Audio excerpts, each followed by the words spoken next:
This is the Loan Creator YouTube. We hope this video helps. You'll start by adding a card so you can tap and pay immediately. Open Wallet, tap the plus icon, then scan or type your card details. This creates a secure token. Once done, verify with your bank's SMS or app prompt so the card activates. Make sure Face ID or Touch ID is enabled under Settings so authentication is instant. You'll now have a default card set. This speeds transactions and prevents selecting a card at the terminal. You're ready to pay? Wake your iPhone and authenticate with Face ID or Touch ID. This unlocks the token.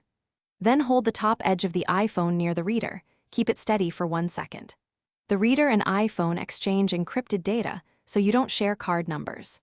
Once the payment processes, you'll feel a tap and see a green check or done on screen. If prompted, sign or enter a PIN depending on the terminal and amount. Complete the process by checking Wallet or your bank app for the transaction record so you're sure payment cleared.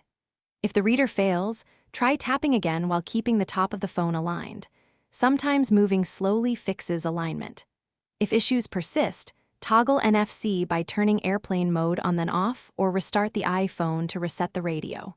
Finally, if the card still won't authorize, contact your bank. They can clear hold. Thanks for watching. Consider subscribing if we helped you.